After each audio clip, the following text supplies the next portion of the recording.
ॐ नमः प्रणवार्थाय शुद्धज्ञानैकमूर्तये निर्मलाय प्रशान्ताय दक्षिणामूर्तये नमः।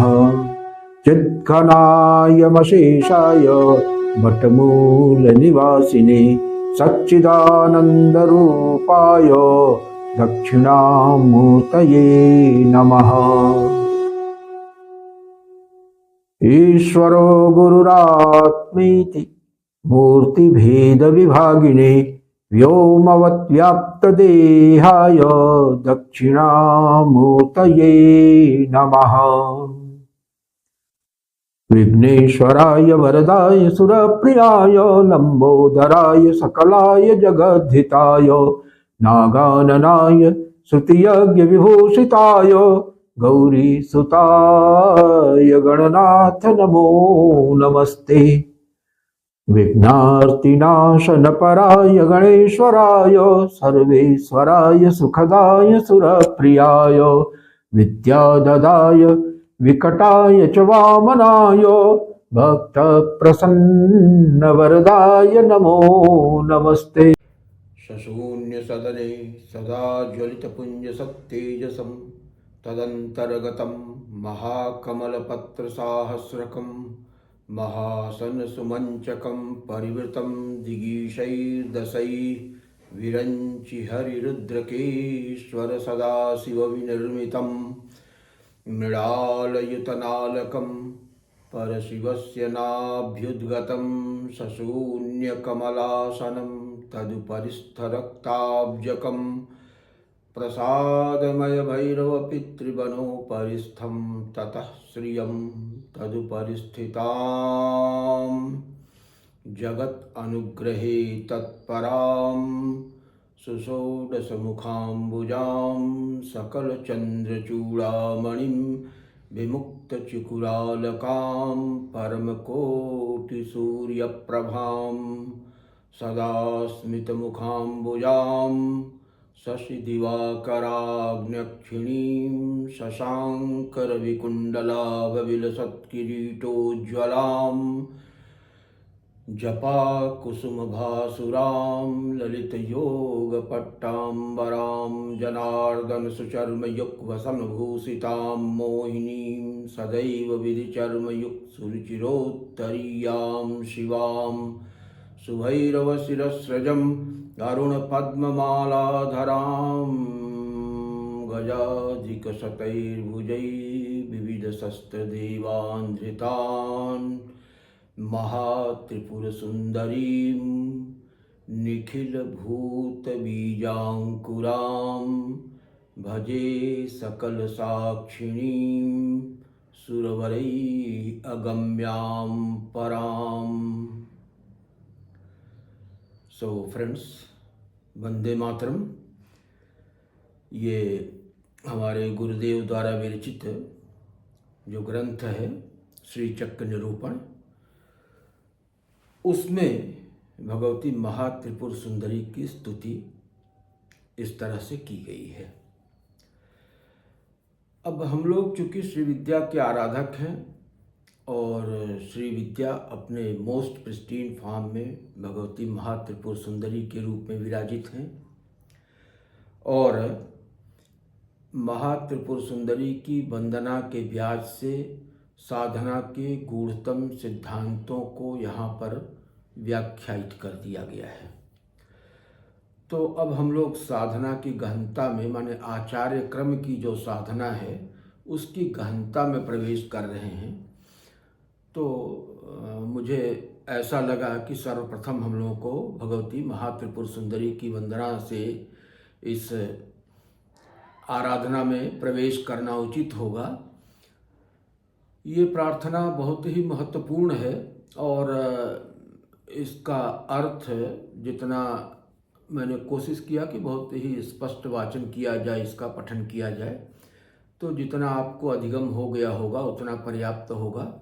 और ये सब इतने भावप्रवण और अर्थप्रवण स्तोत्र हैं कि वैसे भी इनकी व्याख्या कर पाना बड़ा दुस्तर है।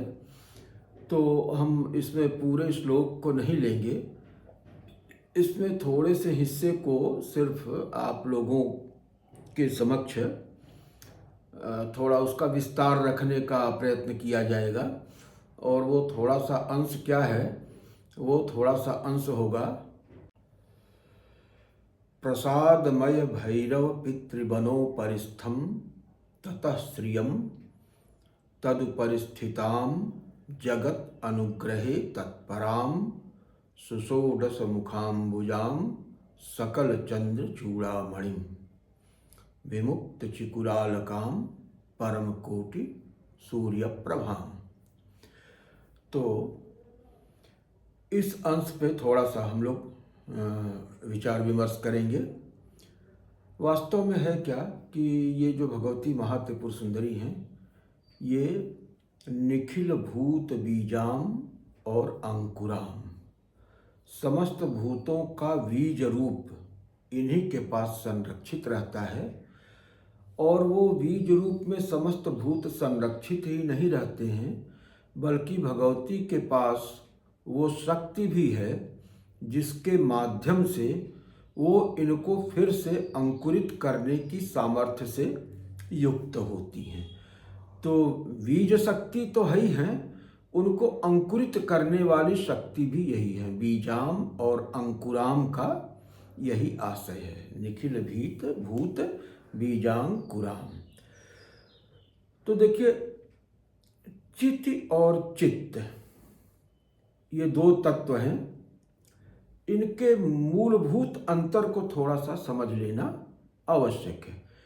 चित्त क्या है, तो वो चेतना का सर्वथा दोष रहित, निर्दोष, निर्मल और पुंजीभूत रूप, उसको चिति कहते हैं। यही चिति भगवती है, समग्र चेतना जिसमें किसी प्रकार का कोई मल नहीं है, निर्मल निर्दोष पुंजीभूत चैतन्य, ये भगवती है। अब यही देशाध्वा कालाध्वा के अंतर्गत जब अपने अंदर विभाग पैदा करती हैं, तो सबसे पहले चित्त सत्ता में क्या आता है, चित्त। सांख्य दर्शन के हिसाब से चलेंगे तो प्रकृति के बाद महत तत्व आता है ना। महत तत्व शुद्ध सात्विक तत्व है, और इसी में चैतन्य की छाया पड़ती है।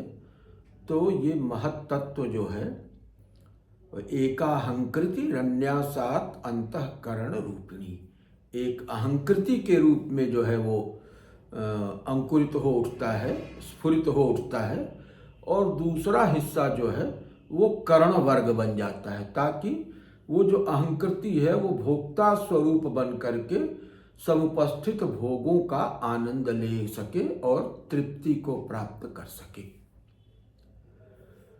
तो भोक्ता तो अहंकृति बन गई, और भोग्य जो है ये संसार बन गया, और भोक्ता और भोग्य के बीच में कांडुइट के लिए जो है वो इंद्रियां बन जाती हैं। इंद्रियों का मतलब कर्मेंद्रियां, ज्ञानेंद्रियां और अंतःकरण, और इनमें क्रियाशीलता लाने के लिए प्राण है। तो इस तरह से जो है वो भोक्ता और भोग्य का विभाग तैयार होता है। एक तरफ भोग्य बनता है और दूसरी तरफ भोक्ता बनता है। तो चित्त और चित्त में बेसिक डिफरेंस की बात चल रही थी। तो जहां पर चिति जो है वो निर्मल निर्दोष पुंजीभूत समग्र चैतन्य है, वहीं पर चित्त जो है वो वासना, चित्त जो है, चित्त वासना युक्त होकर के चित्त से अलग एक हिस्से के रूप में दिखने लगता है। अलग न होते हुए भी उन वासनाओं के रंगों के प्रभाव से वो मूल चिति से पृथक एक छोटी सी इकाई के रूप में ब्लिंक करने लगता है, पॉपअप करने लगता है। तो मूलतः चिति और चित्त में बहुत अंतर नहीं है। अंतर सिर्फ इतना है कि एक समस्त प्रकार की वासनाओं से रहित है, और दूसरे में व्यष्टि वासना एक्टिवेटेड फॉर्म में आ जाती है। इतनी सी बात है। तो इसका मतलब क्या हुआ कि चित्त को अगर हम फिर से चित्त रूपता प्रदान करना चाहें तो क्या करना पड़ेगा? उस एकमात्र अंतर को हटा देना पड़ेगा। वो एकमात्र अंतर क्या है? वासनाओं का है। व्यष्टि वासनाओं के चलते चित्त का ही एक अंश चित्त के रूप में परिणत होता है, और अगर चित्त के इस अंश में से वासनाओं का निरसन कर दिया जाए, उनका निर्मूलन कर दिया जाए, तो फिर वो चित्त जो है वो चित्त स्वरूपता को प्राप्त हो जाएगा, वो भगवती स्वरूप हो जाएगा। इतना सा अंतर है चित्त और चित्त में। जहां चित्त भगवती है वहीं चित्त जो है वो व्यष्टि सत्ता की आधारशिला है।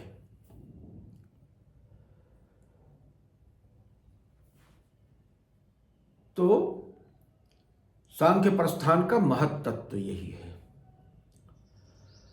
अब ये जो सृष्टि स्थिति संहार का क्रम है ये निरंतर चल रहा है।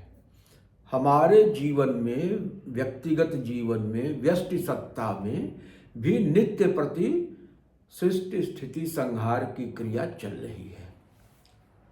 सो जाना संहार है, भले ही वो क्षणिक है, कुछ अल्पावधि के लिए है, लेकिन निद्रा का जो काल है वो संहार का काल है, क्योंकि उसमें चित्त की सत्ता नहीं रहती। चित्त जो है वो चिति में विलीन हो जाता है।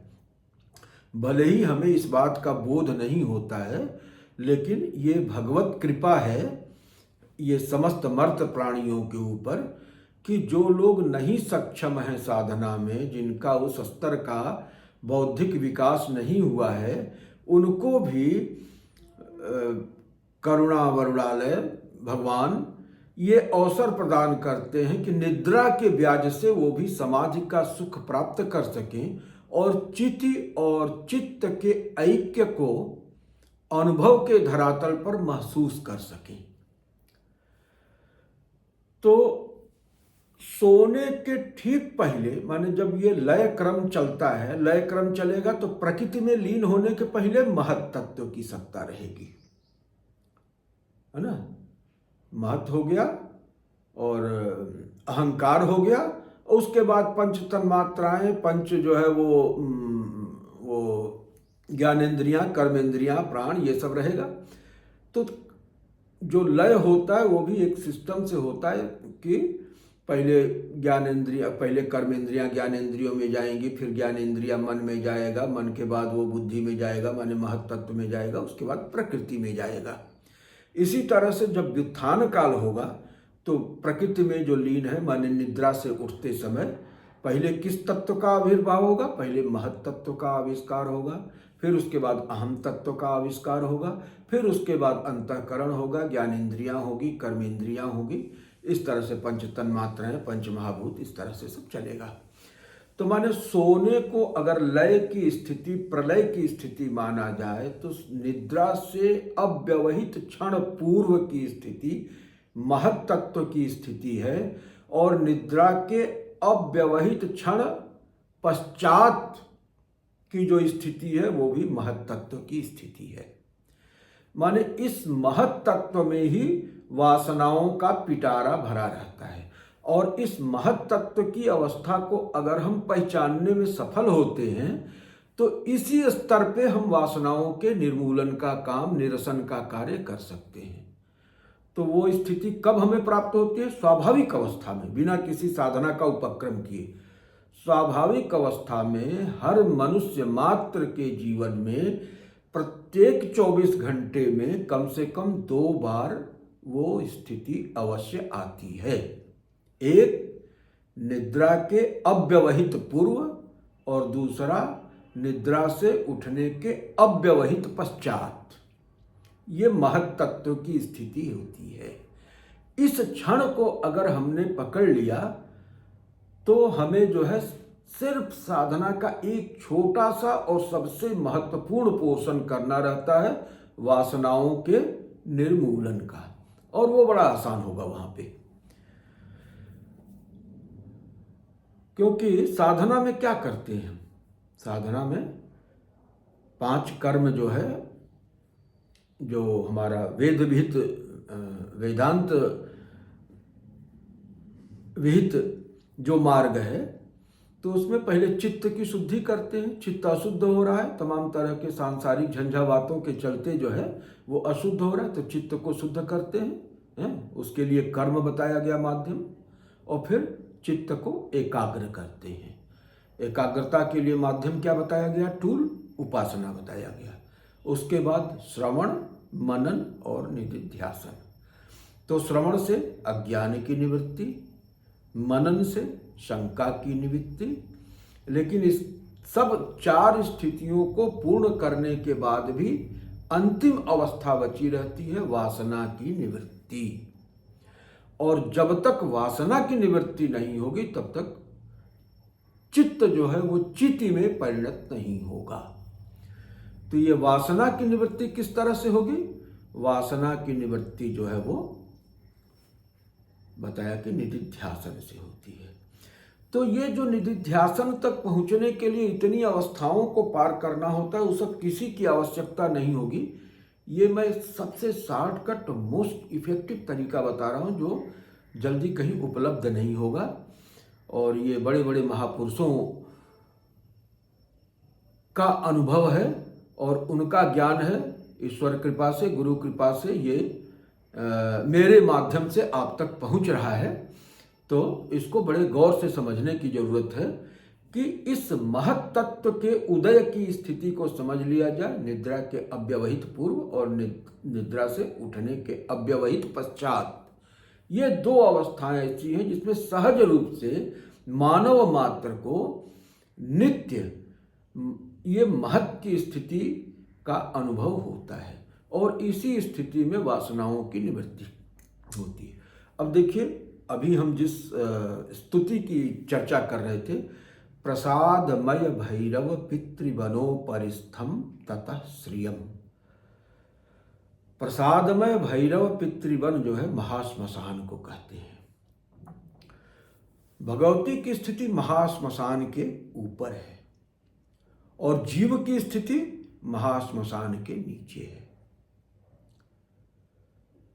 तो महाश्मशान वो विभाजक रेखा है जो भगवती चिति भगवती को चित्तधारी प्राणियों से, जीवधारियों से अलग करती है। तो यह श्मशान भूमि में क्या होता है? जल जाता है, सब कुछ जल जाता है। तो वहाँ स्थूल शरीर तो है नहीं, सूक्ष्म शरीर है, और सूक्ष्म शरीर में ही वासनाओं का आवास रहता है, डेरा रहता है। तो उस सूक्ष्म शरीर को चिति भगवती के स्तर पर ले जाने के लिए इस महाश्मशान से गुजरना पड़ता है। प्रसादमय भैरव पितृवनो परिस्थम ततः श्रियम। तो उस महाश्मशान की भूमि से गुजरने में क्या होता है कि चित्त में अंतर्निहित जो वासनाएं हैं वो भुन के राख हो जाती हैं और चित्त सर्वथा निर्मल हो जाता है, निर्दोष हो जाता है। जैसे सोने को जला के, तपा के उसके दोषों को जलाया जाता है, उसी तरह से चित्त जब इस महाश्मशान भूमि में पहुंचता है तो उसकी समस्त वासनाएं भुन जाती हैं, जल जाती हैं। और एक बारगी जल गया तो उसके बाद फिर वो सदा सदा के लिए समाप्त हो गया। फिर चित्त में और चित्त में कोई अंतर नहीं रहता। और इस राख को, महाश्मशान की राख को, भगवान शिव जो है वो इसी को विभूति के रूप में अपने शरीर पर धारण करते हैं। ये विभूति है, माने समस्त भुर्जित वासनाओं को वो अपने शरीर के ऊपर श्रृंगार के रूप में धारण करते हैं। और सृष्टि काल में फिर चंद्र से जो अमृत तत्व झर रहा है उसके सहयोग से इस उपादान में फिर से अपनी आत्म प्रेरणा से एक्टिविटी ला देते हैं और फिर ये नए सिरे से नए सृष्टि के लिए उपादान का कार्य करता है।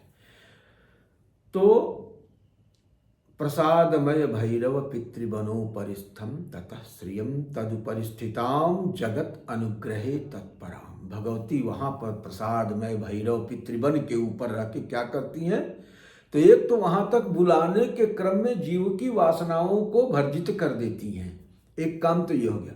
और दूसरा, जगत अनुग्रहे तत्पराम, जगत के ऊपर सदा अनुग्रह में वो तत्पर रहती हैं। जगत अनुग्रहे तत्पराम सुषोडश मुखाम्बुजाम, 16 मुख हैं उनके।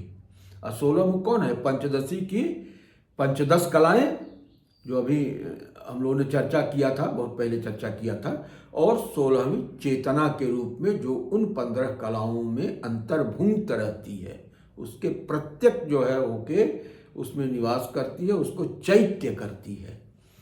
तो सुषोडश मुखाम्बुजाम सकल चंद्र चूड़ामणिम विमुक्त चिकुरालकाम परमकोटि सूर्य प्रभाम।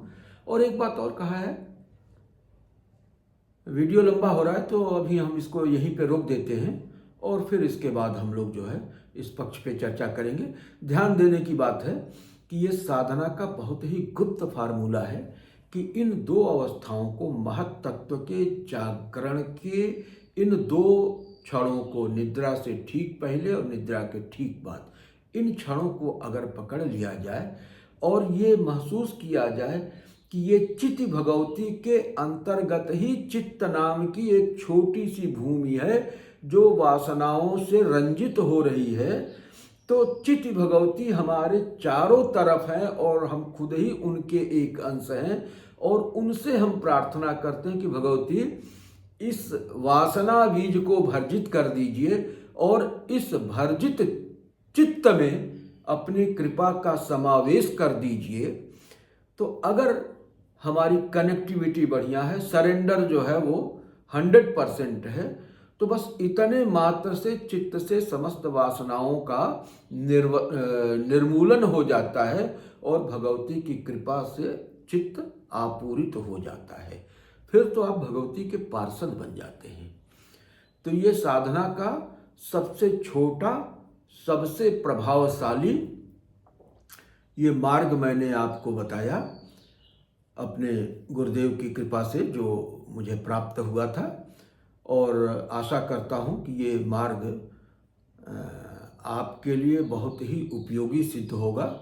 इसको आप गौर से समझने का और इसको अभ्यास में लाने का प्रयत्न करिएगा। ये सिर्फ सुनने की चीज़ नहीं है, इसको अभ्यास में लाना है। इसको आप अभ्यास में लाएंगे तो देखेंगे कि बहुत अल्प समय में, बहुत अल्प श्रम में आपके अंतर्गत युगांतरकारी परिवर्तन होना शुरू हो जाएगा। ये सुनिश्चित है। इन्हीं शब्दों के साथ ओम पूर्णमदः पूर्णमिदं पूर्णात् पूर्णमुदच्यते पूर्णस्य पूर्णमादाय पूर्णमेवावशिष्यते। ओम शांति शांति शांति।